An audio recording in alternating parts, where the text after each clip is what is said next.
to this meeting. I'd like to introduce Dr. Troy Crowell, who is a Stage B trainee. Troy is going to be presenting a very interesting case in regard to an acquired brain injury. So I'll hand it over to you, Troy. Thanks. Thanks very much for that, Robin. Look, I'll just share my screen. Look, there was a last-minute change to my topic, but it's still in the scheme of head injuries, but I had to change it because of some sensitive material with that one. So I'll just share my screen here and we'll go from there.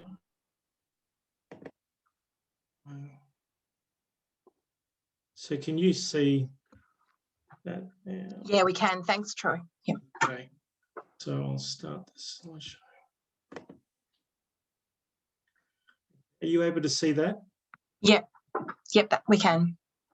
All right, so thanks for that, Robin. So as Robin said, my name's Troy Crowell. I'm based down in Hobart in Tassie. I'm a Stage B trainee.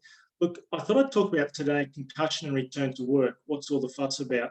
Now, the thing with concussion and work is that I think it's very much underestimated the impact it can have, and not only if it's primarily injuries incurred at work, but more so with recreational sporting activities and the on-flowing effect it can have. Hopefully by the end of this, we'll create a bit of discussion about things that we can do to make a change from this point forward.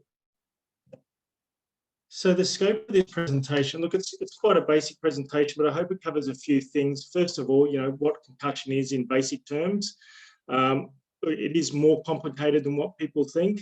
A little bit of reading that I've done, you actually underestimate how complicated concussion is and even the cumulative effects and what happens at the end point of concussion if it's not treated properly. We'll touch on concussion in the workplace.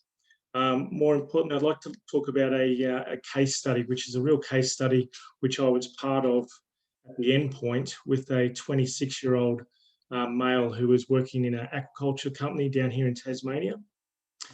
And the other thing we will look at are the current recommendations for the assessment and treatment of concussion. And finally, we'll look at concussion return to work. How can we do things better? Look, if there's any questions throughout or if there's any points that people want to ask about or add to discussion, feel free, and we can do it at the end as well.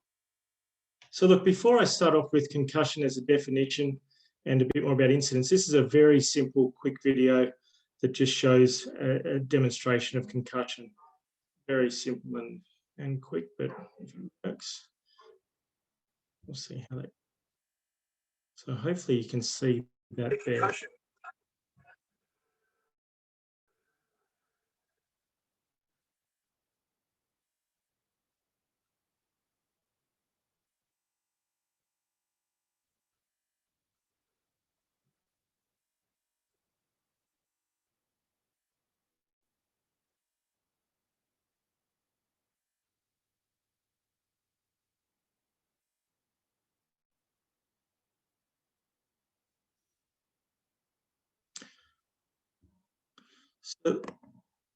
So look, I think that the most important thing out of that is that it's the making the brain more sensitive that has the most effect. Sorry, I've lost my screen there. Can you see my screen there? No, we can't at the moment. Sorry. That's okay. I'll go back. Are we back there? Yep, we're right. Perfect. Okay, so look, that video just demonstrated very briefly what concussion is, but the most important thing from that video is it's a mechanical action, but it's more so the ongoing chemical effects of the brain and what happens with that, and in particular, what happens with that if it's not managed properly. So the definition, one of the definitions for concussion is a complex pathophysiological process affecting the brain induced by biomechanical forces. Now, it's characterised by a set of neurological symptoms and signs. Surprisingly, the pathophysiology remains relatively unclear, even in modern medicine. And that's why there's so many studies, even today, going into the long-term effects of multiple concussions. What's the incidence of concussion? Well, in Australia, the high-contact sports such as rugby league, rugby union, AFL are the highest in regards to concussions. I mean, I myself played rugby union a fair bit when I was younger, and multiple concussions was just part of the game, basically, with no sort of thought as to what the long-term effects could potentially be. So in Australia, they estimate that on average 5 concussions happen per team per season. Now that doesn't seem a lot, but if you think about it, it is quite significant. If you've got 15 or 20 people in a team and you're getting 5 concussions per team per season, that's a big knock-on effect, especially when you consider that how many of those players then go on to do things like work following this sort of injury. So within the workplace itself, Safe Work or WorkSafe Australia recorded in 2018-19 that intracranial and head injuries accounted for less than 1% of all workplace injuries. Now, I guess the crux of this is that synergistic effect of concussion in sport, which has a knock-on effect for work attendance, and whether or not that can lead to incident at work. We'll find out a little later on, it's actually, quite common. So what are the short and long-term effects of concussion? Well, effects vary. Majority fully recover within 10 to 14 days. And I actually found that quite surprising. I mean, going back to even my own history, I found that you'd sort of shake off the headache within a couple of days and you'd be back to normal. But they're saying to fully recover from a decent concussion, it can take between 10 and 14 days. So, you look at on average up to 2 weeks. There's potential short and long-term effects ranging from mild cognitive impairment to depression and cumulative cognitive deficits such as chronic traumatic encephalopathy or CTE. So that's right up the other end of the spectrum. Now, the crux of this is that along the way, it's the management of the concussion that can play an important part on whether or not the concussion progresses into something more significant. Okay. So concussion in the workplace. So as we just touched on, they account for less than 1% of workplace injuries outside of sport. Now, I'd probably take a guess that that's underreporting. I don't know if anybody else has any ideas on that, if you want to hold it to the end, but I suspect that there's a lot of unreported mild concussions that happen in the workplace. I'm ex-military, and I know for a fact that a lot of our exercises when we're out with the army, that there'd be a lot of head knocks. Firefighters are known to have, head knocks. So out of all these, I wonder how many are actually being reported or just being sort of passed off as a bit of a bump to the head. So the most significant, though, is sport, presenting to work to following a concussion, and that's what the crux of this presentation is about. It's the ongoing effect from the sport concussion that leads into a workplace critical incident. So the post-concussion cognitive effects in the workplace. So you imagine somebody that goes to a workplace after sustaining a concussion. So they could have a headache, blurred vision, memory impairment, and just have that hazy feeling. And I mean, they're going through a concussion, and at that stage, we might not even know what type of or what severity of concussion it is. So this is the case study I'll be looking at. This is the case study of this 26-year-old, we'll call him Tom. He's an aquaculture worker. So he's water-based. So basically, a water-based operator in an aquaculture setting works on these large fish pens. Now, this is a perfectly still day. I've done a little bit of work for similar companies. I've never seen a day like that out on the pens, how still it is there. So they go out regardless of weather or conditions. And a lot of the time they work on their own or in teams of 2. And they operate a small dinghy or a small tinny, and they go out to these pens. And what they're doing out in the pens is maintaining the pens. They're getting live feedback from the headquarters with cameras and feeding machines, and they're actually keeping up, repairing nets that have been broken by seals. And they can do about 10-hour days, and they're constantly on the water, so they're water-based. So he's a water-based employee, no medical history apart from a few knocks to the head during footy. So then he goes to footy on a Saturday, plays for the local team, which a lot of the workers out at this company do. And he sustained quite a decent knock to the head. It was unclear retrospectively whether it was a head-to-head clash or a knee-to-head clash, but he came off second best with quite a good headache when he was first led off by the trainer. So his first symptoms that he reported to the trainer were a splitting headache, a bit of fuzziness and dazed, and also had a bit of blurred vision. So the concussion was, I guess rightfully so, diagnosed by the trainer at the time. I'm uncertain as to whether or not he used any tools to diagnose the concussion, but rightfully so, the trainer said he had to sit down and sit out for the remainder of the game. So the players sat out. So Tom sat out for the remainder of the game. Fortunately for the team, and probably not so fortunate for Tom, but they won the game. And then Tom drove home. He wasn't advised to go and seek medical review. He drove home with this splitting headache, a bit of blurred vision, and proceeded to party on with the boys and tie one on for celebrating the win that night. On the Monday, he returns to work. He turns up to work. He talks to his supervisor on attending work and says that he has a headache. Explains that he had a knock at footy, but he had a big night also on the Saturday night. So he said it's probably more so the hangover. So he was then led out onto the water. They have a first aid room at this company. They also have a company doctor that they can access. But at no point did anybody think more of it than just a knock to the head during footy and a bit of a hangover after a big night celebrating. So he went onto the workplace, onto the water, and went in to maintain these pens. So if you can imagine these pens out in the middle, way out from the bay, and if you've got 2 metre swells, they're going up and down. So poor old Tom, he's pulled up alongside there. He's had another team member in a separate tinny. He's pulled up alongside the pen. He's attempted to jump out of the tinny and onto the pen, and you can see a rim around the pen there.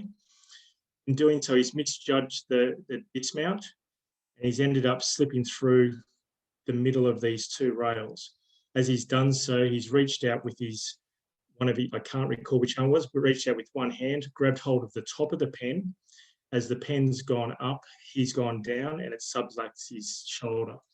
He's let go of the pen, landed in the water, and he had an automatic inflatable device which went off with a bit of a snap, which flexed his neck forward quite quickly. So he was rescued by his co-worker from the water, taken back to land, and then an ambulance was called. And that's when I had involvement in the emergency department in this case. So we received him from Tasmanian Ambulance with a soft collar in situ, with the story that he'd just fallen off a pen. So with that sort of story and the fact that he had an ongoing headache, he had a sore neck, which he declared to us that it could have been from the footy on the Saturday as well. So he was given a thorough review, including a CT brain and cervical spine. Fortunately, both came back negative for any acute pathology. He did, however, sublux his shoulder and needed subsequent surgery for the shoulder. I didn't follow the case up in terms of return to work, but I'd imagine that with that sort of injury, you'd be looking at at least 8 to 12 weeks before he'd be back anywhere near where he would have been beforehand. So if we go back a step, there's current recommendations for the assessment of concussion. So the first tool that a lot of sporting teams use, and a lot of and even some workplaces I've heard of using, but couldn't find too much literature about it, but they use a concussion recognition tool, or a CRT5. A very basic tool that looks at concussion, and it looks at the red flags. So basically the trainer could have had this at his or her disposal, and they could have referred to this. So if we look at this form here, can you also the concussion recognition tool? Yeah. Okay. Yeah, we can see that. Yep. Okay, perfect. So look, so you imagine if retrospectively Tom's come off the field, or he's been led off the field by the trainer actually can have a card like this, and it goes through. And I mean, the first thing that jumps out at you is step 1, red flags, call an ambulance. I mean, I can look at least 2 of these, if not 3, that Tom had retrospectively that should have indicated that he had an ambulance called. So, neck pain or tenderness, severe, splitting headache, and he said he had a bit of blurred vision or double vision. So at least 2 or 3 instances there, an ambulance should have been called. So if the ambulance isn't needed and if none of those symptoms are present, then you work through the sheet basically.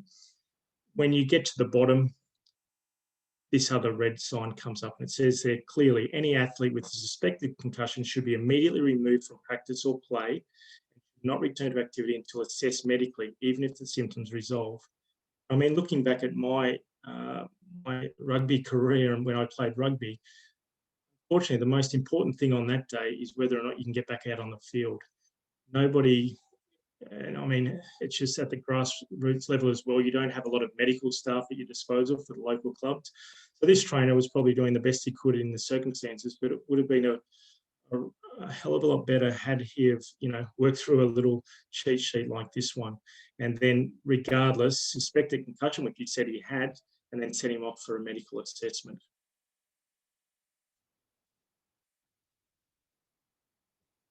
Are there any questions about that CRT5 or that tool? We can talk about it at the end if there are, or if anybody has any comments on those.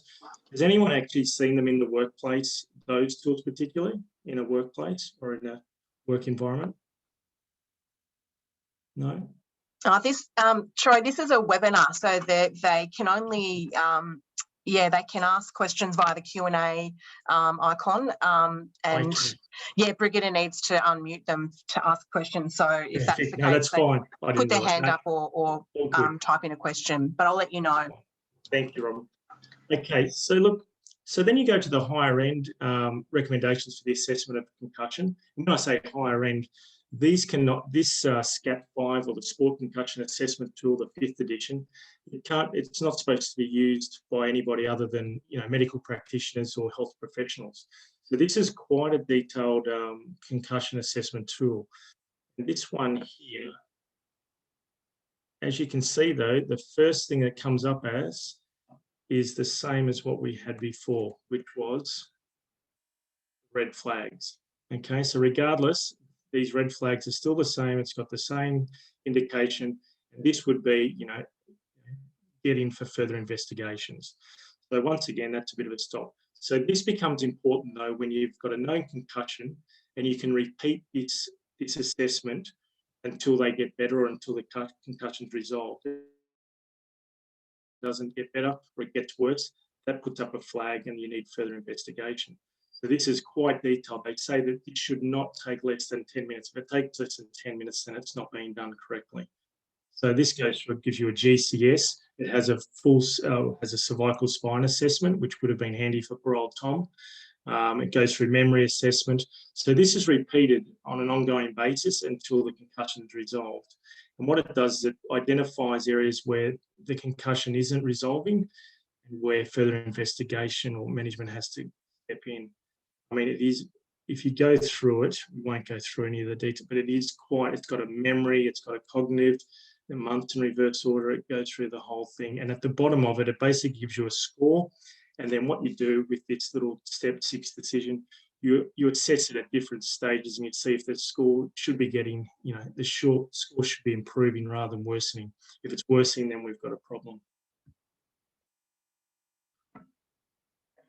As I said, this is not for the trainer on the sideline. This is for, when they get sent to the medical practitioner or the GP. This is the one that they're looking at. So what are the current recommendations for the treatment of concussion?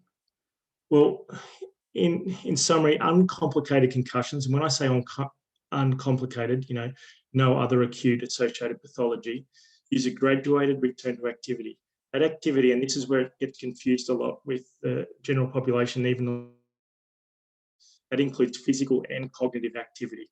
So it's not just not get out on the field again, not come to training tomorrow night or Monday night. This is, we don't want you reading. We don't want you going to work looking at a computer screen. We don't want you having to think about, driving a car. You need to completely rest after a concussion. So the recovery time is based on symptom observation with a low and slow approach to returning to activity. But at no stage should they be, rushing things through just because you're showing improvement. However, you're using that assessment tool to navigate, as to when activity can increase. And it's a gradual return to activity. It's the low and slow approach. There's special attention paid to driving and being cleared by your medical practitioner for driving or operating machinery. And that in itself is key to the case of Tom. I mean, he was not cleared by a doctor. He's driven a car. He's then driven to work on the Monday, but more importantly, or unfortunately for Tom, he's then jumped in, in control of a boat. Things to avoid during recovery. Well, Tom's also ticked a couple of boxes there. He went out and drank alcohol. He drove a car. He used cognitive thought, and he, had activity getting in and out of the boat and getting onto the water. And other things that they talk about are, aspirin or Nurofen to avoid in that initial phase as well. and any physical activity, but more so anything that requires concentration or operation of machinery or a motor vehicle or any vehicle for that matter. So concussion return to work, how can we do things better? So let's look at Tom and let's look at the initial management. So in an ideal world, Tom would have been seen by the trainer. The trainer would have had a card or similar to that. The first thing that he would have thought to himself, or she would have thought to himself as a trainer, is that Tom is showing at least one of these red flags. So let's call an ambulance and get Tom assessed. And I mean, you know, he would have been assessed in a similar sort of fashion without probably the scanning at that stage, but he would have been assessed back here at the hospital in a tertiary centre or even to his GP. Incident reporting, and actually we'll go back to that initial management at the workplace. So if Tom turns up to work, discloses he's had a concussion on the weekend, it still has a headache or ongoing symptoms, you know, it would have been ideal for the workplace to have a first aid room which had a little, well, they do have a first aid room, but they have a card to say, well, look, concussion, what's our management? Bang, red flag, send him home or send him off to see the medical practitioner. Incident reporting.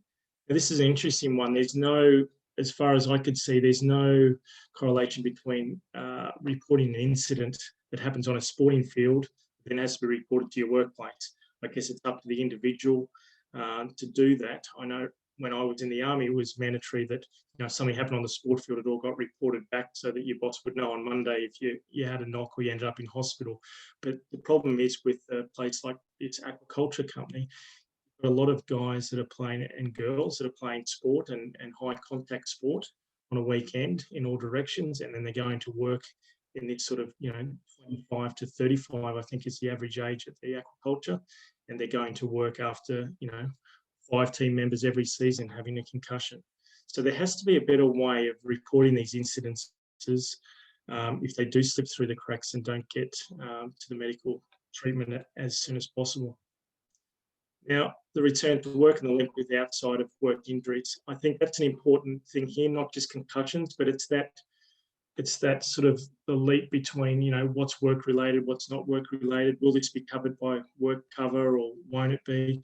I mean, as we saw with this case, I didn't follow up what happened through work cover, but it would be interesting to see an insurer whether or not they would, you know, if they found out that he had a concussion that was caused by a non-work related, whether or not that could have been attributed to part of the cause of his possibly second concussion and his shoulder injury whilst at work. So whether or not he should have even been in there in the first place. So that opens up a whole, you know, another area.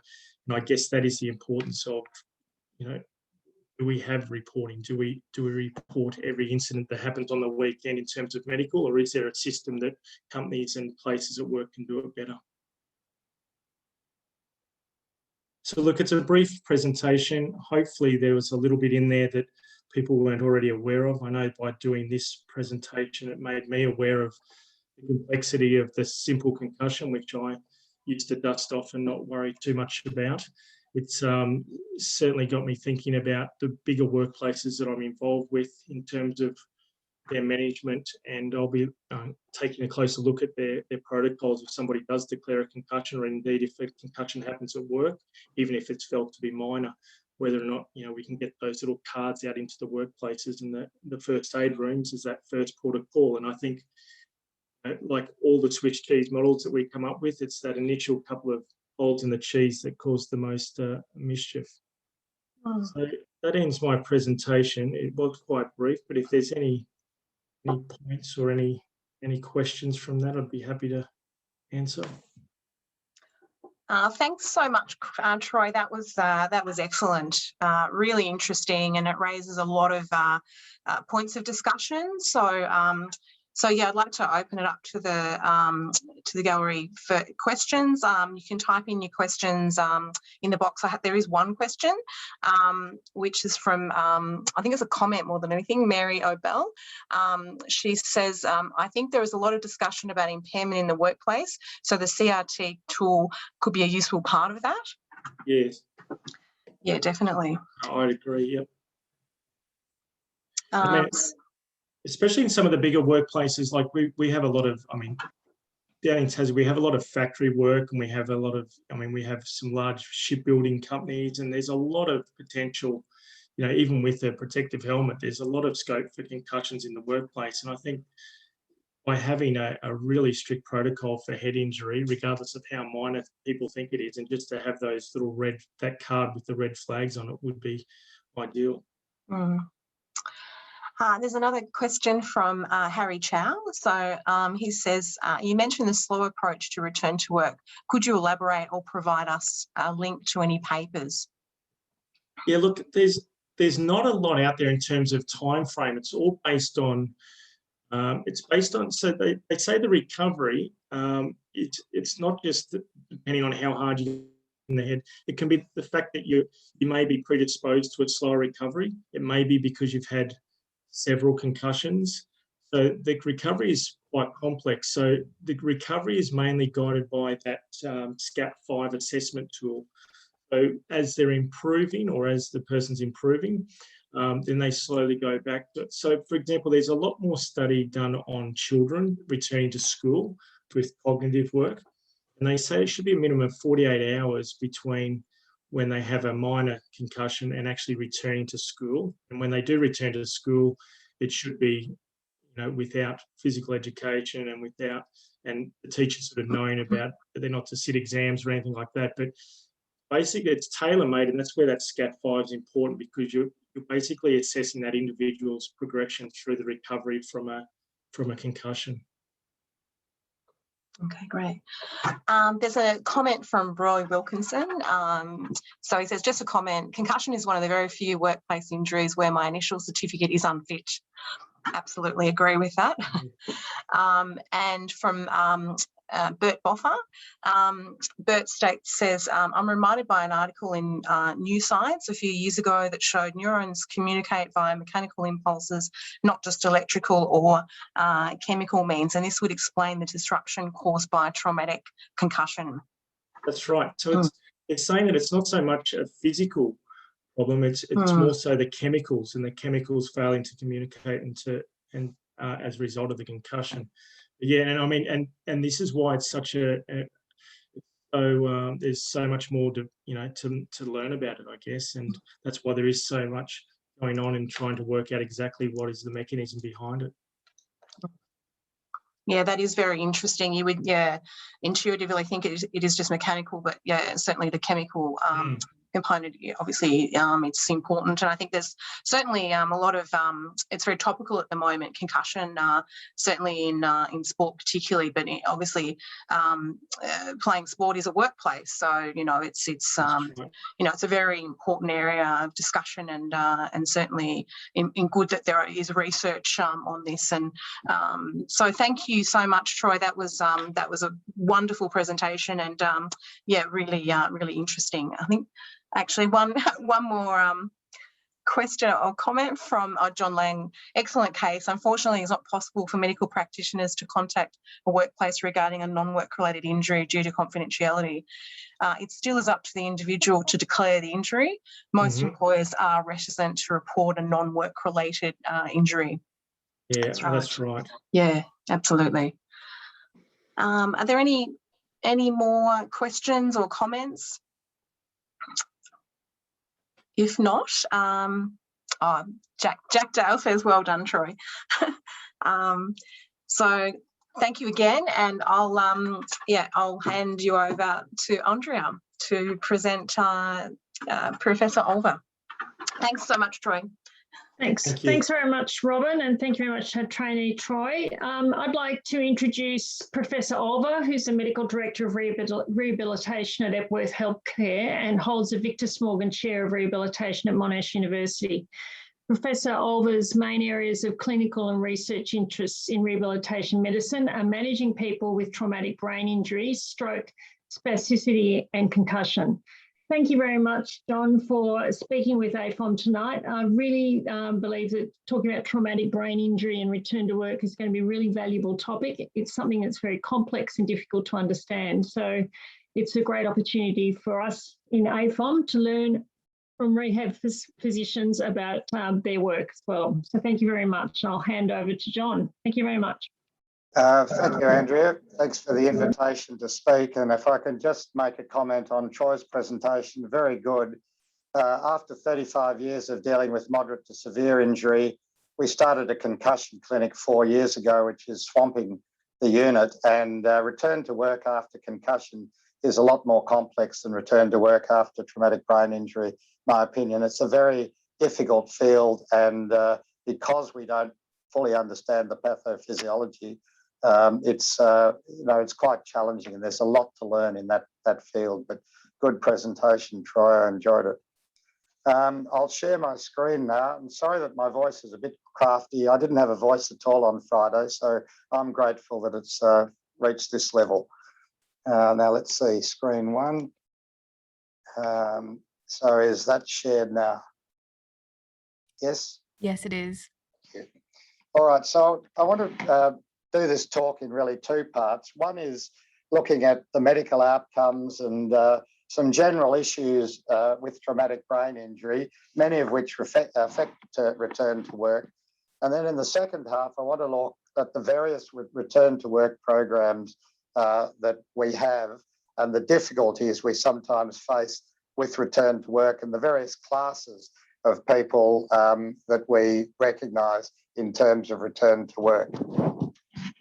Let me just try and... So first of all, traumatic brain injury is a subset of acquired brain injury and often involving a high velocity traumatic motion or impact to the brain. It's a major cause of worldwide disability. The current estimates are about 27 million new TBI per year and 55.5 million prevalent cases, and a lot of life years with disability. So in our insurance schemes, TBI is high cost in the long term. And in most regions, road injuries and fall are still the most common reasons. Now, looking at our Victoria State Trauma Registry a few years back, there were 3,500 major trauma patients, which was a 6.1 increase. And this has stayed about the same, a slight increase from 2015-16 to the current figures of the last couple of years. And there was actually a reduction in brain injury, as you'd expect during the COVID lockdowns last year. The proportion of major trauma patients who sustained a serious head injury was about 41% in 2016-17. If we look at the registry again, 7% of all hospitalised major trauma patients had a severe head injury, and motor vehicle crashes accounted for about a quarter of these severe head injuries. So that just gives you a bit of perspective. Other causes are falls, falls over 64, falls under 65, are recognised as different mechanisms of injury. So what is multidisciplinary rehabilitation? Well, there's a multitude of definitions, but it's really a set of interventions designed to optimise functioning and reduce disability in individuals with health conditions in interaction with their environment. So I guess after 35 years of dealing with people with moderate to severe head injury, what keeps it interesting, tragically, is the fact that I've never seen the same injury twice, because you get a different environment, a different support system. The person has a different job. And so all of those factors intertwine, that whilst you get trends, every patient is different. And just when you think you know it all, the next patient comes in. But the goal of what we do is to optimise a patient's self-rated quality of life. In other words, it's not what we think about their recovery, it's what they think. How much do they return to their social integration? How much independence do they return to? 50% of our multi-trauma patients with head injury have orthopaedic injuries, so pain is an issue. And how can they adapt and respond to the change in their circumstances? They had some aspirations in life. Often moderate to severe head injury upsets those aspirations, and in the long term, they don't return to all of them. How do they cope with that? So it's a condition that keeps on having new variances depending on how their life and family change. I mean, death of a supportive relative is a major crisis. Someone losing their job. A lot of our patients did not fare well with the social isolation of the pandemic because, as we'll see in a minute, they were already fairly socially isolated. So there's three types of brain injury, and what we see most of is the closed head injury, greater than 90%. And this is where the dura is intact. So technically you can have a fractured skull and it still can be called a closed head injury. Open injury is most of the rest, and crush injury is rare, but we see that in industrial circumstances, people with their head caught in a vice, or the last one I saw was a large hook from an industrial crane just slowly landing on a person's head, and it landed right on the motor area. Probably the advantage, if any, of a crush injury and often an open head injury is the acceleration deceleration component, which is the feature of most closed head injury and deals with then a lot of damage throughout the whole brain. It tends to be more localised in open injuries such as gunshot wounds and assaults, whereas the acceleration deceleration of a lot of car accidents or falls from heights is the thing that causes most of the damage. Now, I'm not going to go through the pathophysiology, but as mentioned earlier, it's a lot to do with alterations in chemical metabolism, changes in blood flow, release of excitatory neurotransmitters.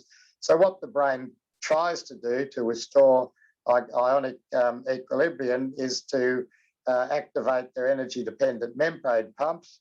But as these energy increases demand, the head injury itself has caused diminished cerebral blood flow and limited substrate availability. So the brain actually doesn't get enough nutrient and dies despite the best efforts to save it. And I don't want anyone to write this down, but this is someone's idea of some of the complex mechanisms of what happens during traumatic brain injury leading to traumatic to neuronal dysfunction and death. But basically, simply, the pathophysiology is two things. One is cortical contusion, and irrespective of where the head is hit, the frontal lobe, particularly the orbital pole, always gets damaged, and usually the anterior pole of the temporal lobe. So as we'll see later, return to work after traumatic brain injury is often mainly dependent not on physical problems, but on problems related to frontal lobe damage. And this is these are the problems that tend to last lifelong. Cortical contusion itself, apart from that, is not so important, except that cortical contusion is the main cause of post-traumatic epilepsy, which we'll talk about in a minute. The main feature of head injury is diffuse axonal injury. That's the shearing of the brain's long connection of nerve fibres, axons, throughout the subcortical white matter, corpus callosum and brainstem that happens when a brain is shaken backwards and forwards and rotates basically on the brainstem and then within the bony limits of the skull. And the issue with diffuse axonal injury is that it really defines the length of loss of consciousness and the length of amnesia after the accident. And this can be often seen in MRI scans. But it's not only that initial blow that's the problem, although that is the major problem. There's a lot of secondary cerebral damage that's done post-TBI, and this is the reason for rapid transfer to hospital, the so-called trauma retrieval services, whether it's helicopter or ambulance. So the second intracranial complications, secondary are hemorrhage, cerebral swelling, infection, the development of acute hydrocephalus or prolonged seizures. Basically, intracranial, there's not much room other than the brain, the CSF, and virtually nothing else. So if you've got a hemorrhage, if you've got cerebral swelling, then that puts pressure on the brain acutely and causes more damage to cells that would have otherwise survived. So to control intracranial pressure quickly by getting someone into an acute trauma unit is the way the system works. But there are also secondary extracranial complications, limb fractures, particularly long limb fractures, pelvic, etc., where you lose a lot of blood, abdominal trauma, ruptured spleen, etc., again, blood loss, low oxygen to the brain, and chest trauma, again, low oxygen to the brain. So all of these things need to be stabilised and will be if patients are got into hospital pretty quickly. So when someone has a moderate or severe head injury, first of all, they have coma. Now, it's interesting just to note that about 10% of people with concussion have a brief period of loss of consciousness as well. So it doesn't define more what we'd call traumatic brain injury. The depth of coma is measured by the Glasgow Coma Scale, which is the, as you probably know, is the response of eye-opening vocalisation and the response to usually painful stimuli. And we'll see what the outcome is, but an initial severity of 1 to 8, or 3 to 8, sorry, so wrong slide, 3 to 8, would go with a poorer recovery.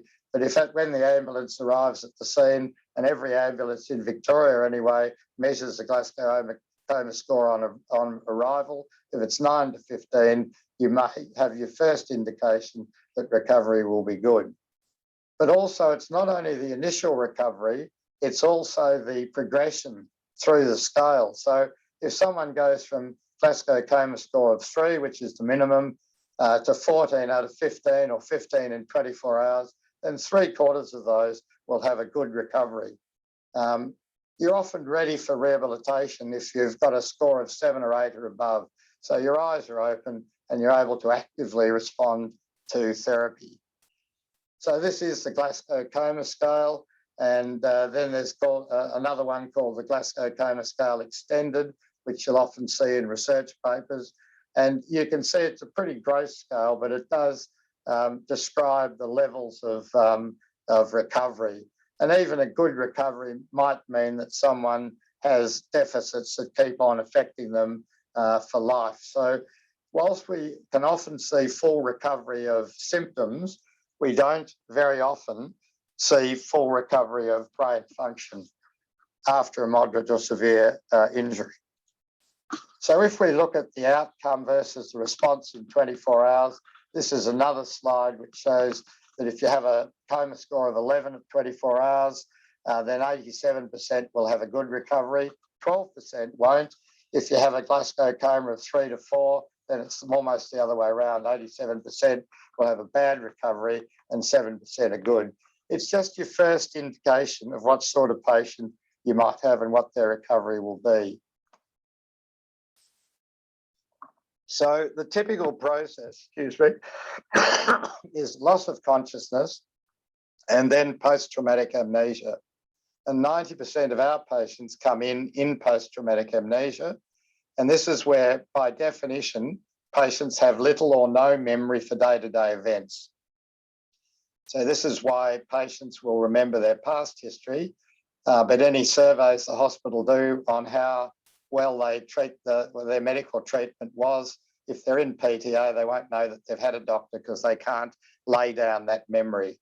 Post-traumatic amnesia is taken from the time of the impact, so it involves the period of loss of consciousness to when they come out of it.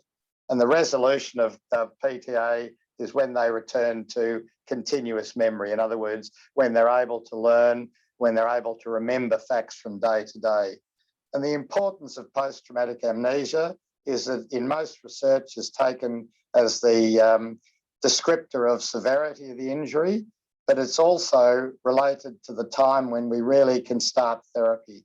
Because everyone in post-traumatic amnesia will have poor memory, poor concentration. It's no good doing any cognitive assessment because that's all it'll show, and you can't actually get to the brain under it. So it masks long-term, it masks what has actually happened to the brain. So what do we, this is another few things, excuse me, that happen in post-traumatic amnesia.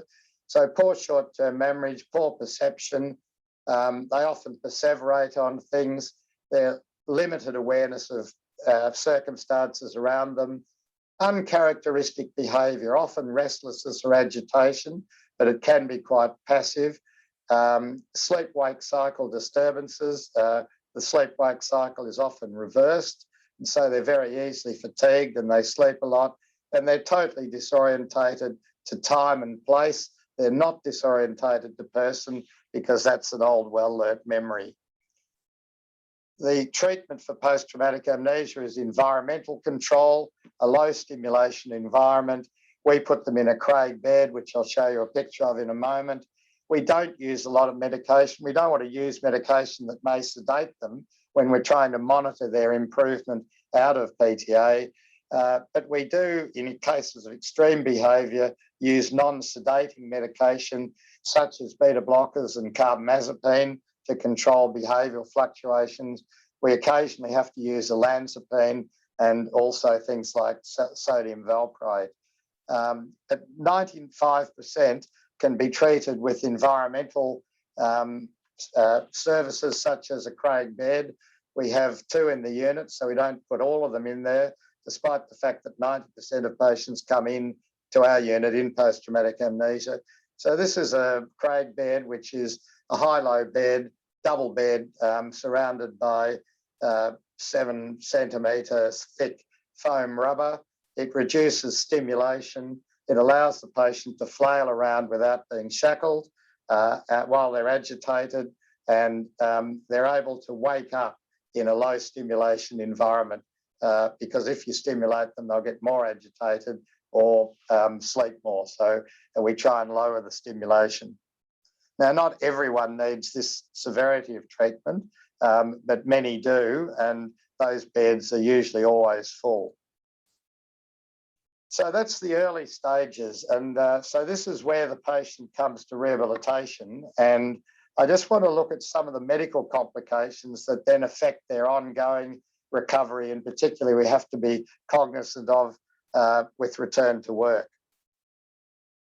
We've done quite a few papers now on outcome after traumatic brain injury, and this is a sample of one of them, 111 patients, 2/3 male to female, which is the ratio around the world of traumatic brain injury, about 3/4 metro and 25% regional, and most patients were moderate or severe head injury. Average age around 30. Glasgow Coma score on admission to rehab to acute was 5.6. Post-traumatic amnesia duration 48 days, which signifies a severe injury, and they stayed on average about 151 days in the unit. Now, this has dramatically decreased now, and our average length of stay now in the hospital is about 32 days because we've got much better resources to release these people earlier and look after them in the community. But they don't go if they remain in post-traumatic amnesia because they can't really cope with the stimulation outside. So these are the main neurological complications. In our severe population, and this is at 5 and 10 years, and you can take at 10 years as it's permanent in nature, it won't get better. Epilepsy in the severe, about 13% of them have epilepsy, and there's a lot of workplaces where you just can't return if you have epilepsy. If you're a jockey and you have continuing epilepsy, if you fly a plane, so there's a whole lot of circumstances. There's always an enigma to me that the person that sold eggs in the foyer of the Alfred Hospital about 25 years ago was one of the most unstable epileptics that they had in their clinic. It seemed to be a wrong occupation for someone like that. But epilepsy can finish your vocational career. Return to driving is an issue with epilepsy, and that often delays their return to driving. And there's new rules being written about that all the time, but you need possibly a 6-month fit-free interval or even 12 months in some cases. I'll go talk a little bit more about epilepsy. Dizziness is a symptom in about a quarter of our patients. It's usually due to vestibular dysfunction, and it's something that is really annoying to patients. Every time you turn your head, you sit up from lying or stand from sitting, you get dizzy, and this severely limits, and there are programs in physiotherapy, specific vestibular programs with what they call habituation exercises to try and help turn this dizziness off. Headaches are much more common in concussion than they are in traumatic brain injury, but we still see them in about a third of the cases.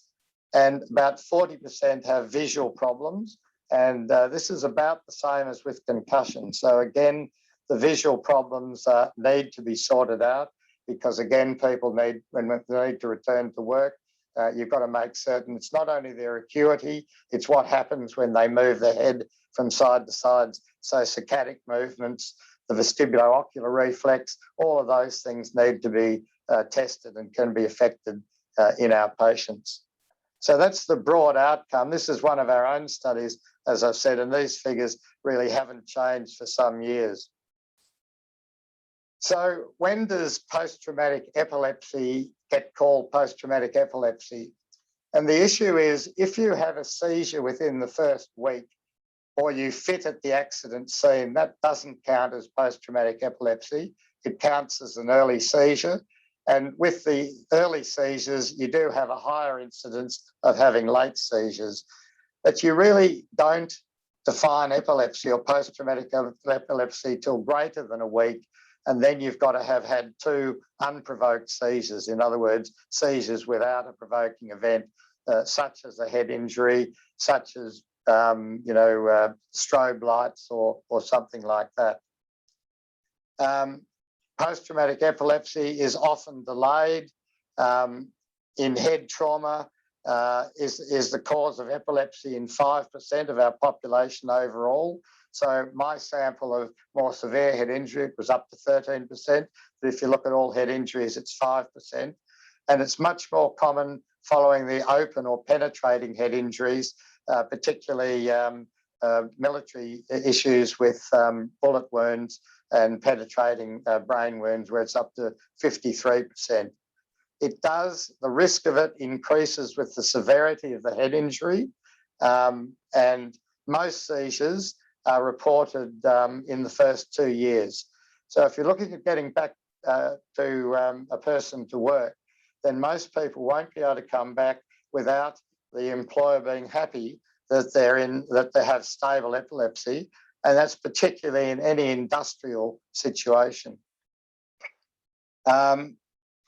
So the issue with post-traumatic epilepsy after 2 years, it is also associated with one of the highest risks of mortality after head injury. So if you survive the head injury and you've got recurrent epilepsy, then even though it's very small, we've had a number of patients that die usually in the middle of the night, and it's usually, we think, related to a seizure.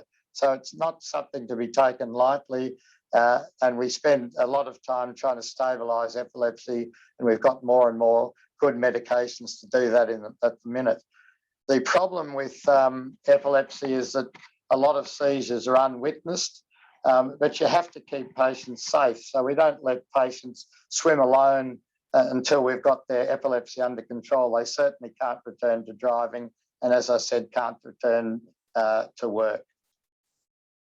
So if you look at even up to 5 years post-injury, some patients can have their first fit 5 years post. Now, clearly a lot of them are back to work at that time, but I remember a patient of mine who got back to work at about the 12-month mark and then suddenly developed an epileptic seizure, and it went on to have very difficult to control epilepsy and required 3 medications in the end to cope with his epilepsy, and the side effects, the cognitive side effects of the medications to control epilepsy actually stopped him from going back to work.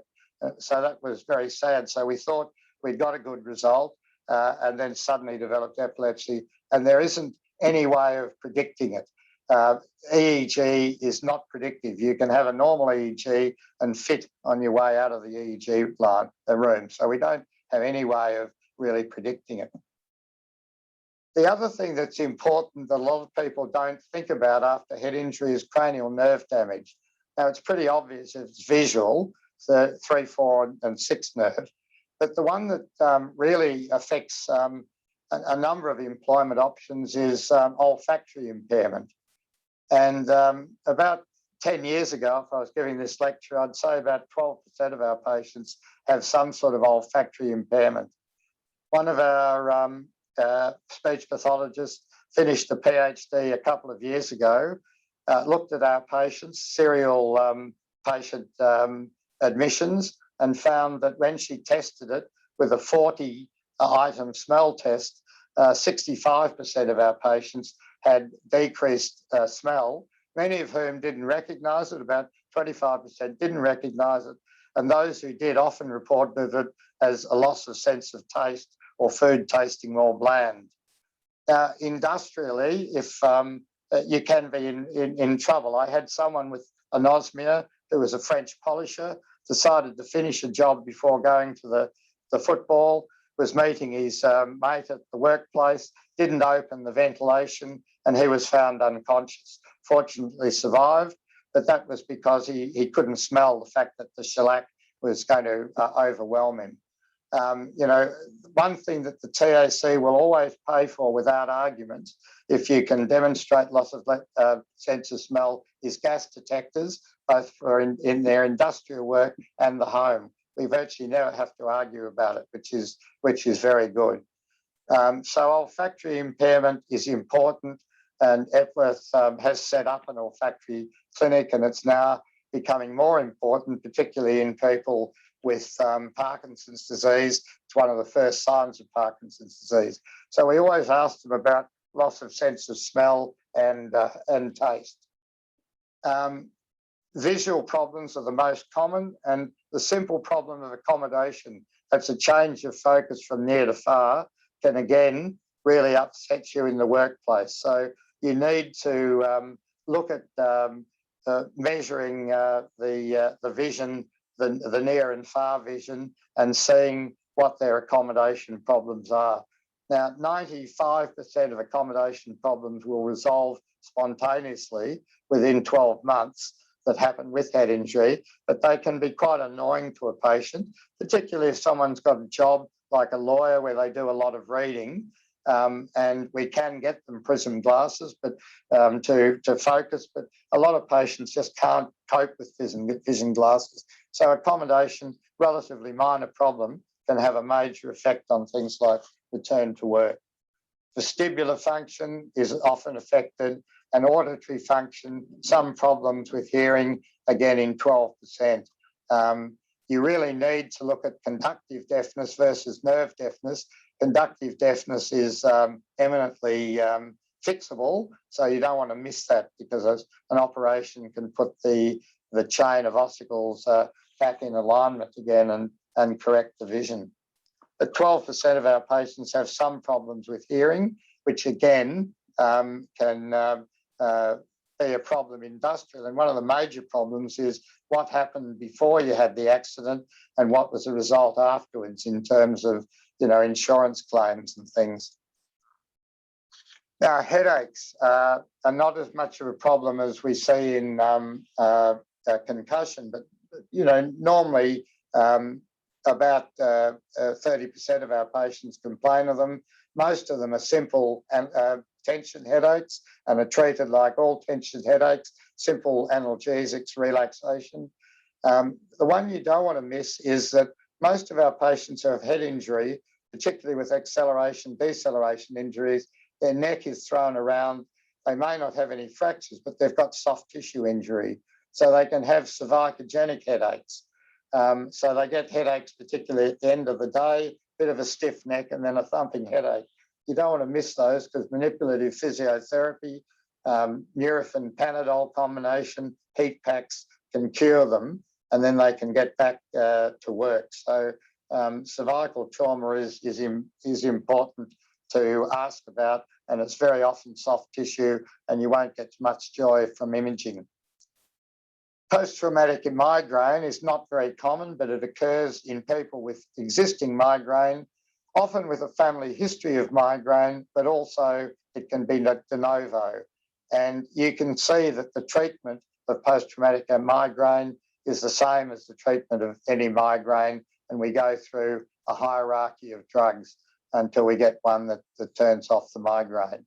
But I've had people that return to work, and the stress of return to work seems to precipitate clusters of migraine, and then they have a lot of problems with absenteeism. So it's not just something that we think we can treat. It can be precipitated by increasing the activity and the stress on an individual. Most patients, in terms of physical recovery from head injury, even severe head injury, do quite well. Now, there's obviously people that have hemiparesis or problems with all 4 limbs, but one of the problems that people have that affect them a lot is spasticity of muscles, whether it's in their legs or their arms. In their arms, it can affect manipulative skills. So again, I've got patients with spasticity of their finger flexors, and if they're a dentist, for example, or they do anything writing, problems with fine manipulative skills, unless we can manage the spasticity with physical treatments, with botulinum toxin, then we've got some ongoing problems where spasticity then is the reason that they can't return to the sort of job they had before. Fortunately, we've got a lot of ways of treating spasticity now, but spasticity is, again, a strange condition which can suddenly get worse a year or so after the head injury for no apparent reason. So you think you've treated it, and then the patient slowly loses function in an arm or leg, and you've got to either retreat it. And if you don't treat it, then you get problems with contracture and issues like that. So again, like a lot of hospitals now, in rehab, we run a weekly spasticity clinic, and it's full for sort of some weeks ahead all the time. I just want to show you what can happen. This was a 31-year-old with a 2-year history of severe traumatic brain injury, a long period of post-traumatic amnesia. Now, he didn't get back to work, but one of his major hobbies was running half marathons and fun runs. When he started, he could walk, but he couldn't run at all. So we put him in our running group. But before we did that, one of the reasons he couldn't walk was he had spasticity in his rectus femoris, the main thigh muscle controlling the knee, and the gastroc, which is one of the main calf muscles. His 6-minute walk test was 107 metres. Normally, a normal person could do 400 or 500 metres. And his 10-metre walk test, which was speed, was 26.2 seconds. So we injected Botox into the very spastic muscles, and there were more than just that, into rectus femoris and gastroc. 8 weeks post-injection, his 6-minute walk test improved by over 50 metres, which isn't a bad improvement, and he significantly increased his rate. 3 months. So this is him initially walking in a gait lab. You can see, despite his head injury, he actually has a hemiparetic type gait, foot flat gait. His knee is hyperextending a bit. It's a stiff-kneed gait, and he can't walk very fast, so he can't keep up with his friends. He wasn't worried about that. His goal was to get back to running. This is him 6 months later. Going through running group. This is him 6 months later. And you can see with the effects of the Botox reducing the spasticity, it's not the prettiest running style, but he can run. And 12 months later, he took part in a 5-kilometre fun run. And so, again, this is a sporting example. But in terms of return to work, we look at function and we look at controlling spasticity to try and get them back to function. And if they can do their job, even with mild spasticity, that can be helpful. One of the other patients that I will always remember is a patient who had a car accident as a 3-year-old when he wandered out in the road, severe head injury, but as a young person recovered quite well. And he didn't have major problems till he got to his VCE year. And he went to a normal school. In his VCE year, he got extremely anxious about exams. His spasticity got worse. and he had in his right hand, his writing hand, his fingers clenched, and he had what's called thumb in palm deformity, which is like this, his thumb, and he couldn't write, and he was very worried about his exams. I mean, he had special consideration, he had extra time. So we injected his hand, and his hand actually fell out within a few weeks. And I said, great result. And his mum said, great result. And he said, terrible result, I can't do up my shoelaces. And so the lesson from that is that a lot of spasticity hides weakness in muscles. Now, a few weeks later, we were able to strengthen those muscles, and he was able to tie up his shoelaces again. But you have got to be careful treating spasticity, because sometimes people use the spasticity to actually walk or to grasp objects. And if you take all of it away, then they can't do that function. So we always set goals in terms of functional outcomes. And true story, but that guy joined the family business and has ended up as a shoe salesman. The other thing which is very rare in head injury and spinal cord injury, but again can affect them when someone's otherwise made a good recovery, is this condition we call heterotop ossification. And it's a condition where new bone in head injury, spinal injury, a few burns patients and a small proportion of stroke patients is formed around joints and can progress to completely ankylosing the joints. The only advantage of it is a self-limiting condition. It mainly occurs in large joints. In most cases, it's monoarticular, but it can, 50-50 monoarticular to multiple joints. And in 16%, it progresses to ankylosis. And if we treat it too vigorously while it's still being laid down over those 12 to 18 months, it'll get worse. If an enthusiastic orthopaedic surgeon takes it out while it's still active, it'll get worse. So this can be limiting. So I had a bank teller a few years ago who was doing very well, but his elbow was stuck in 90 degrees of flexion, and he effectively couldn't get back to work until it self-limited, it stopped. The bone scans, which we monitor the condition by, were normal after about 12 months. The surgeon was able to chip out the bone, and physio was able to regain most of the function of his elbow, and he was able to go back to work. If it occurs in hips or knees, it can stop them walking till it gets better. So it only occurs in a few % of patients, but when it occurs, it can be limiting. And it's a disease process that's not well known out of or away from head injury and spinal cord injury. And then there's all sorts of other sequelae that are usually not, that occur in the cardiopulmonary system, gastrointestinal, etc., and endocrine function that can affect people and that you think may have long-term problems. So all of those medical problems can affect return to work, but it is also, and this is again at 5 to 10 years, that 40% of our people couldn't talk articulately, despite a lot of speech therapy. A lot of our problems with communication are in conversation and following conversation. And after all the therapy, 46%, and these are severe injuries, couldn't follow conversations, and 2/3 still had word finding difficulties. Now, in about another hour, I'll have word finding difficulties. I hope it's not sooner, but the issue is that everyone has them, but they're a lot more problematic. And again, if you're in a job where you've got to be articulate, then word finding problems are very noticeable. And so these are the long-term outcomes, the permanent outcomes. Despite all our cognitive work, over 2/3 of our patients still have problems with memory, concentration, speed of thinking, fatigue, or planning and organising. And here I've got the control group. So this is some age and sex matched controls.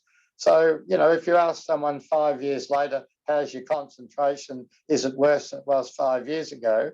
There'll be about a quarter of the normal population will say yes. I certainly would admit to that at this time, but it's 72% of our head injury population. So these are ongoing problems that again are evident when we try and get people back to work. Most of our problems, however, are frontal lobe problems. Now, if you're sitting in a group listening to this, you can go through those problems and identify some of your friends with some of these issues. So they're normal issues, but with head injury, where the predominant injury is to the frontal lobe in most patients, all of these issues affect their ability to make decisions, to interact socially, and to maintain interest in a job. I had a person once whose job, it was a repetitive job, and he just got up to speed so that he could produce the output he needed to per hour. So he went back to work, but he was a little bit disinhibited in his behaviour. And one night he gave an inappropriate gesture of farewell to the boss, was sacked on the spot. And because he had some ongoing cognitive problems with memory and concentration, he couldn't learn a new vocation. So that was the end of his working life. And it was about 7 months after we returned him to work. So these frontal lobe problems can have ongoing issues, both with families and in terms of return to work. And these are the behavioural problems. Again, about 2/3 of people get a bit more irritable, a bit more impulsive, can be frankly inappropriate. This is self-report, need prompting to do things and are self-centred. Now, a boss is not going to pay you if you have to ask your colleague how to do things every step in the way. Some employers will, but not others. And aggression is something that we see, overt aggression, in about 72% of patients initially and about 57% at 5 years. And again, you've got to help them deal with that even long-term after head injury. So we follow all of our patients up to now up to 30 years post-head injury, or offer them follow-up. So we see these problems impacting on them all the time. And again, anxiety and depression is twice as prevalent in our patients than it is with normal community controls. And these are young people. Average age in Australia of head injury is about 15 to 24 years, so it's going up all the time. And so when we look at independence in activities of daily living of our patients, the personal activities, feeding, dressing, hygiene, most people get back to independence. When you start adding complexity with light domestic or heavy domestic tasks, it goes down to about 2/3 with heavy domestic. When you add something with a cognitive element, such as shopping and banking, again, it stays at 2/3. So it's no wonder that we have a relatively small proportion, which I'll show in a minute, return to work. Even return to transport. Of our severe population, about less than 70%, 70% return to driving, which means that 30% don't. So how do they get to and from work? And in some cases, they don't. Sometimes NDIS and other people will pay for transport to get them to work, but not all also. Only 2/3 of them at 10 years were independent use of public transport. But only a few of them were fully dependent in use of transport. Leisure interests, we won't go. But again, half of them required more support from someone else. So this is where independence in return to work. And because of their social skills, this is from our population statistics, but if you're 25 to 29 years, about 61% won't be married of males at that stage. And this was our pre-TBI number. 5 years after TBI, 55% of our patients remained unmarried. 10 years, 49% remained unmarried, but in the normal population, it was 34%. So again, head injury stopped people having the social skills to marry or to meet people or to have relationships. And a lot of that's due to cognitive rigidity of thinking and perseveration and not being able to give and take. It's all take when you get to head injury. And therefore, in our studies, about 60% of people would describe themselves as socially isolated after 10 years, whereas it's 18% in our control group. All right, so these are the problems. Keep all these in mind. How do we get these people back to work? Well, obviously, all these physical, cognitive and psychosocial problems are a problem. Return to work, loss of productivity and delayed return to work is a major factor in the long-term costs and burden on families of traumatic brain injuries. And most individuals who sustain traumatic brain injury do so in their most productive working return to work. So we spend a lot of time as an important goal, because most of our patients want to get back to their jobs if they were in jobs beforehand. This is a paper we wrote with Jenny Ponsford about 7 years ago. And what it basically shows the employment status of people at 10 years post-injury. In this sample, 66% were employed at the time of the accident and 40% returned to open employment in some capacity. But this may be overestimated because this was taken at a point of time. And the question is, what percentage of individuals can sustain appointments? So there's a number of units that do rehab that tick return to work off, don't follow up their patients. And we've had some referrals that 6 weeks later, they've lost their job and then they get referred to our return to work programs or other people's programs because they've lost their job, usually for behavioural, cognitive, slowness, fatigue, or all of these other problems. There is a lot of support for return to work from the TAC with their vocational rehabilitation fundings. There's loss of earnings, even though it's capped for high earning individuals. And there's income support so that you can do partial return to work. And that is very helpful because, like the talk on concussion before, when we get our concussion patients or our head injury patients returning to work, it's always in a graded way.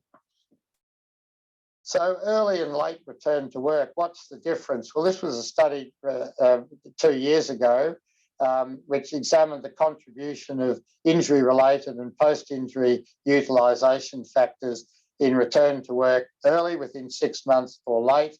There were 666 patients recruited from a database. And in the early return to work, 16% had returned to work by 6 months. And early return to work was really indicated by people that had a lower duration of post-traumatic amnesia, a less severe injury, and definitely people that had managerial and professional jobs. And as I'll show you briefly, this comes up all the time. You've got more chance of the return to work if you're in a managerial or professional position than you do if you're in a labouring job. People were less likely to return to work if they're older at the time of injury, increased PTA, which is increased severity, abdominal injuries, which usually means other severe injuries, or have used a lot of analgesic medication, which means that they've got usually chronic pain problem. But if specialist rehabilitation return to work services were used, it did lead to a greater return to work service. But of the 666 patients, 50% had not returned to work within 5 years. So what sort of factors affect them? Well, you've seen in frontal lobe, low motivation and problems with planning and organising can occur. So motivational factors and a strong will to return to work are important. Some people take their head injury as an indication that they will never return to work from day one, so they've got no motivation. A patient told me last week, he was a truck driver, he said, I've got these bad headaches, they're going to stop me from ever driving a truck again. So my chance of getting rid of those headaches are fairly minimal. So a strong will to return to work is important. The other end of the thing, loyalty or flexibility by the employer is a key element. Some employers will bend over backwards to lower a person's work rate, to give them less complex jobs and to protect them in the workplace. I'll have him back no matter what because he's given me X years of excellent service. Other employers say, I won't let this person return to work unless he's 100% better. In other words, I'll never let him return to work. So again, we've said that the last few decades, various models of vocational rehabilitation have been developed, and it seems to indicate that no model works better than others, but we know that the availability of vocational rehabilitation and access to it, whilst variable, is very important. And the timing of return to employment will then be influenced by all the factors I've mentioned. But we know now that if we start planning return to work during the inpatient stage, and which includes talking to the family, the employer very early on, then that leads to a better outcome. And there's a large study trying to demonstrate this and give evidence for this that we're now involved in. As I said, TAC fund return to work, workplace assessments, occupational therapy for return to work, vocational counsellors, etc. And the most important thing about return to work is to keep on reviewing the patient, slowly letting go in the months after they've returned to work, to look for workplace modifications, alternative duties, supervision, giving them cognitive strategies to manage the complexity of their jobs. Multitasking is now king in the workplace. People used to have the one job and be in it for years and years. That doesn't happen anymore, and that disadvantages our problems with our patients with learning difficulties or rigidity of thinking, so they can't look at other sorts of things. We looked at our return to work program as a pilot and found that there are a number of factors that affected return to work. The client factors were things like motivation, family support, and the readiness to return. Some people force the issue and go back too early and fail. Then there's the injury-related ones. I've looked at cognitive, mood, and physical injuries. We see physical injuries as less of a problem. Then there's the work factors, employer support, the ability to modify the workplace, the nature of the job, and the financial incentive offers. And then there's the rehab factors, as I've said, return to work, someone monitoring return to work, the preparation of the work, and the client involvement. Some patients will say, I don't want you ever to talk to my employer, you leave that to me. And that can be a bit of a disaster. And so the preeminent thing, if you have a professional involved in return to work, then you've got someone who knows what to say to an employer about a client and not frighten the living daylights out of them, so they're never willing to take that client back. So it's filtered information which will allow the person to have rest breaks, but not necessarily explain the severity of the head injury. I won't go through that. What are the predictive factors of employment? Well, we did a study published in 2005. Walker did a study in 2006.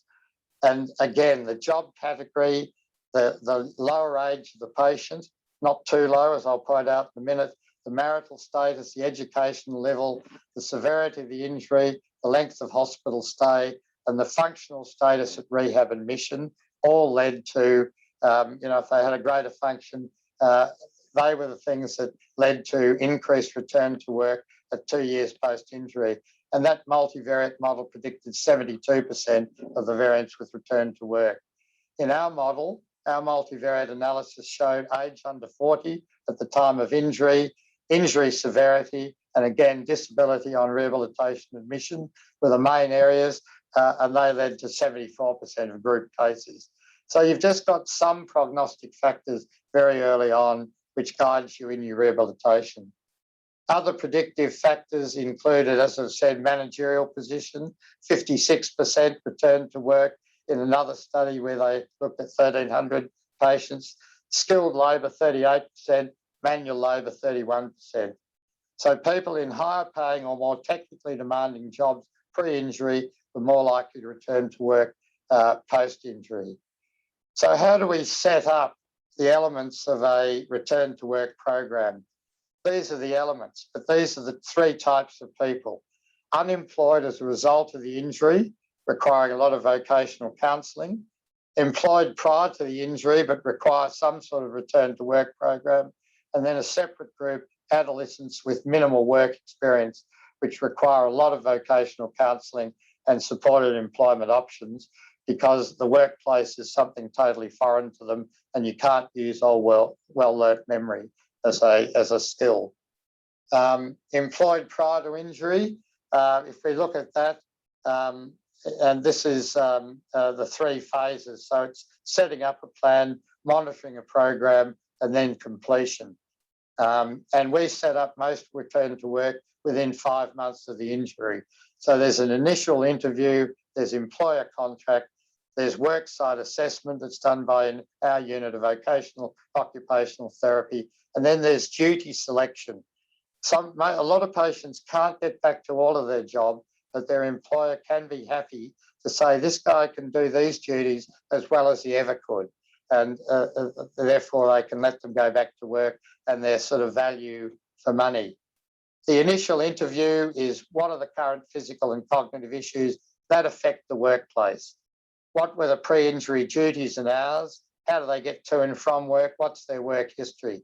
Some people use some employers use the head injury as an excuse to say, and when we talk to them, they say, well, this guy, I wanted to sack him anyway, so here's the perfect excuse. They don't always say that, but you know that that's what's happened. What's their daily routine? What's their attendance records? What's the client perception of return to work? Some clients still think they're on the scale to managerial and don't sort of understand that their head injury may have robbed them of some of their vocational potential. So we've got to educate them about the return to work process. They've got to agree to it, and the employer contact with permission is important. Worksite assessment. Well, what the worksite are most involved in is potential safety issues. What are the physical demands of work? What are the education that we need, particularly with fatigue and concentration? And what are the cognitive demands? And their weak points are multitasking, workplaces that require a lot of memory, self-paced versus demand-driven work. And there's this ongoing client contact, because if their work changes, then they can come to grief. One of my patients who went back to work at a big department store, I saw him at the 2-year mark. He was tremendously happy. He was doing his job well. 3 months later, he said, my employer's about to sack me. And all the employee did is give him reward for 2 years good work and promoted him. He could not cope with the learning of a new job and therefore made a hash of it, was sacked. All we did is talk to the employer, demoted him, and he's still working at that job today. However, he would have wanted that promotion in the past, and the head injury has compromised his ability to return to work. However, he still was able to manage it. Duty selection in terms of graded hours, minimisation of tasks, minimisation of distraction.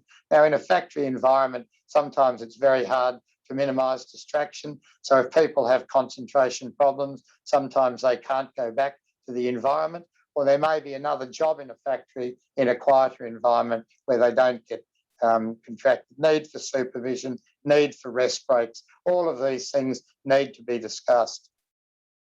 Phase 2 is the monitoring, where we upgrade the hours and duties.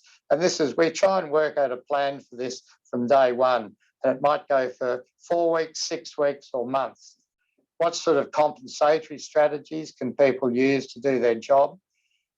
Some people are so dedicated to going back to work that their home life suffers and they don't get that balance. And often the patient can't tell you that until their home life sort of falls apart. So it's our responsibility to sort of check on the work-life balance. Do they need additional support? Because some people get very stressed and anxious about returning to job. And it's perpetual education of both the client and the patient. And as I say, the common issues that we see, fatigue, concentration, slowed speed of information processing, memory problems, and the onset of depression. 90% of our patients who return to work do return at the same skill level, but is that sustainable? So you need to follow patients up for over 12 months. and the input, as I said, changes if the job demands change. Other issues affecting return to work are how familiar is the patient with the job, support of employee, what incentives is TAC and others offering the employer, the age of the worker, all of these things we've mentioned before, but it really becomes important when you get people back to work. I won't go through this, but our return to work program that we did a pilot study on, using all these techniques, we were successful in getting people back to modified, no modification in 70%, modified in 30%, were unsuccessful in 2%. So I'll just go unemployed due to injury. This is people who are often present for return to work at greater than 2 years post-injury. They may need retraining, but it can be difficult if they've got ongoing cognitive and physical issues. Supported employment plans, and there's not all that many of those, but there's more available, can be useful. Often their endurance is low, so even if they can do the skills, they can't do them for very long. And again, it's hard work if you've got someone greater than 2 years with cognitive problems who are unemployed and now got to look at alternative employment with an employer and a job that they haven't been familiar with before. Even if it's the same job, these days it changes rapidly between workplaces. The adolescent is a specific problem because they've got no work experience. They don't understand their work roles. They want to be in a managerial position on week 2. Little insight into how cognitive issues can affect work potential. Issues with independence in community access, organisational skills. If they were spoon-fed at school, they're not going to have any of those. And certainly because these are the risk takers that form most of our patient group, they don't have that safety, that input safety now, and really unrealistic expectations of what they can do. So the adolescent requires a lot of work in establishing a work ethic at a young age. So we arrange work experience first. We arrange volunteering first. We try and get into schools to look at planning and organisational skills, vocational counselling at school, and encouraging the use of strategies such as using notebooks and phones as memory aids to work to timetables, make lists of tasks that you've got to do, and try and get this happening at school before they have to face the workplace at a disadvantage of their ongoing cognitive problems. So usually we need long-term follow-up. It's difficult to predict success, but you do need time, and sometimes our longest return to work programs have been the most successful. And return to work specialists, whoever it is, needs to know something about brain injury. Thank you. I think I'll leave it there, and I'm happy to take any questions. John, thank you very much for a very enlightening talk. That was really fantastic. I really enjoyed it, and it was incredibly informative. I just wondered whether or not you ever engage with occupational physicians who also can help. Obviously, this is our area of expertise, and work very closely with rehab physicians in helping patients return to work. Yes, Yes, we have. It's probably not as developed as it should be. I used to give a regular lecture to the occupational health physicians as they were registrars years and years ago, but that faded out. So I was hoping that the head injury knowledge is the important thing, because unless you understand the cognitive behavioural problems and their emotional problems, those are all things that suddenly pop up when they're put under work pressure. And if you haven't sort of thought of them beforehand, so it is a specialist area, but yes, we've worked with occupational health physicians in the past, but probably not as much as we could. Yeah, I think that's true. And I think one of the messages that I got through your talk was setting expectations. In other words, making sure that employers were clear about the expectations that they, about what the patient can and can't do, and the constant monitoring, because expectations will change, their situation will change. So it was incredibly helpful. Thank you very much. Now, I'm just wondering if we have any questions. I'll just open up the Q&A and see what we've got here.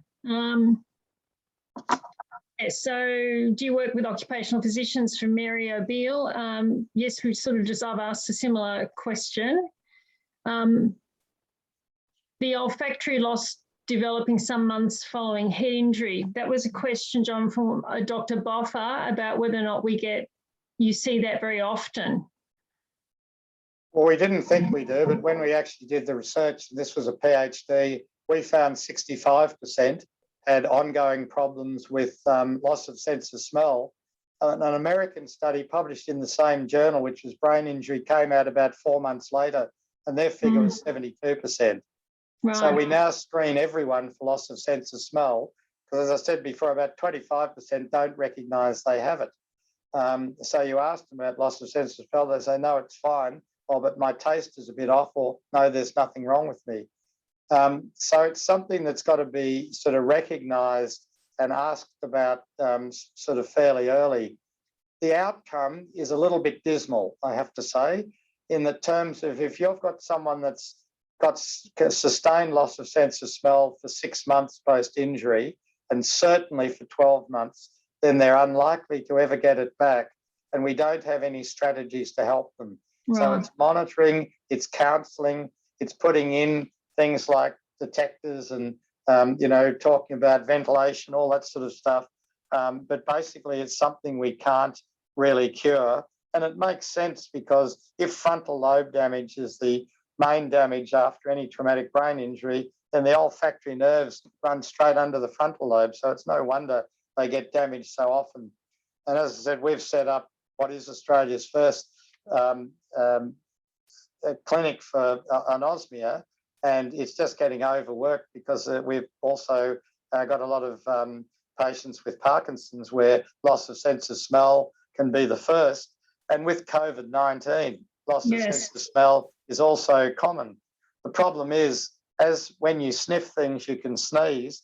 So potentially testing loss of sense of smell was an aerosol generating procedure. We're now catching up on the backlog from last year. But it is important, and it's something that's overlooked and used to be overlooked by all of us until we recognise the importance of it.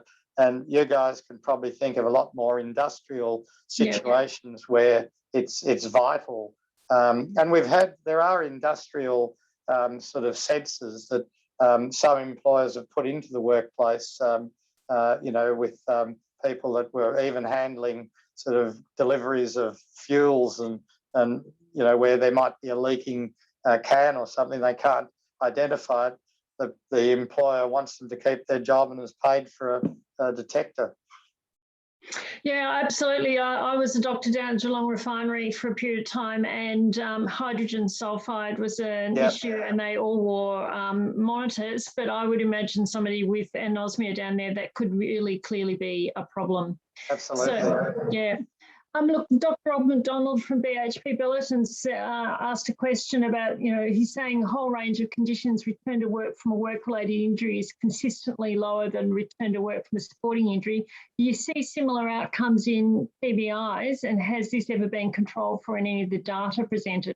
In other words, when we compare return to work from work-related injuries compared to non-work-related injuries.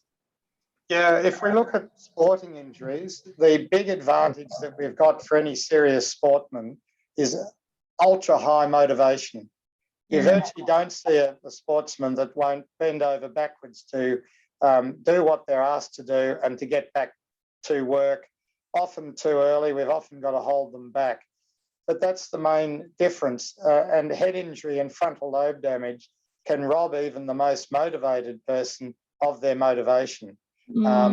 Because that's one of the frontal lobe signs, the lack of motivation. Or if they can motivate themselves, they can't plan and organise in the workplace. If their work involves innovation and they're rigid in thinking, then they can't think in the abstract. So, it's not only artists that are abstract, but people who are in industry that think of the new way of doing something. They're lost to the job if they just haven't got that ability. whereas sports people very often, you know, do have that motivation, which they just transfer to their getting better from their injuries. And so that, to me, would be the main factor. Yeah, I was surprised actually when you mentioned that people in managerial positions, despite the severity, well, it's obviously different with the severity of the injury, but that they have a better outcome quite often. And I would have thought that all the cognitive impairment would have made it worse for them. Well, it is. However, their selection of jobs potentially is a lot greater. I mean, I'd probably need some training, but I could probably work a stop-go sign at a work site tomorrow. But someone that's working a stop-go sign probably couldn't learn other aspects of the job.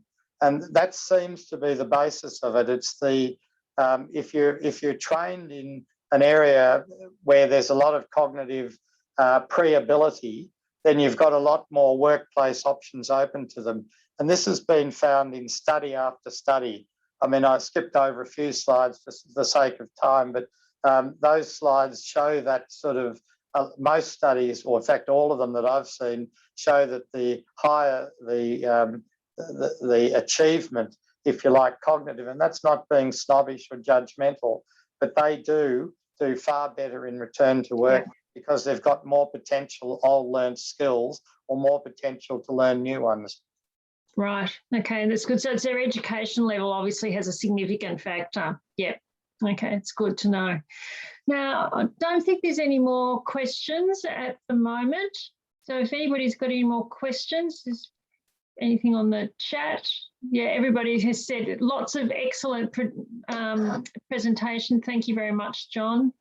That's a pleasure. Thank you. Yeah. So, John, thank you very much from all of us at AFOEM. I really would like to see the rehab physicians and the rehab faculty and the occupational medicine faculty work more closely. I think a lot of our work is mirrored, and I think we've all both got things to offer to each other for the benefit of patients overall. So I fully agree with that. Hopefully we can do something in the future. Do some more. Yeah, that'd be great. So thank you. Thanks everybody for attending tonight, and we'll sign off. I think that's all. Is that right, Brigitte? Yep, that's all. Thank you. Thanks very much. Bye, everybody. Yeah. Bye-bye. Thanks. Thank you. Thanks.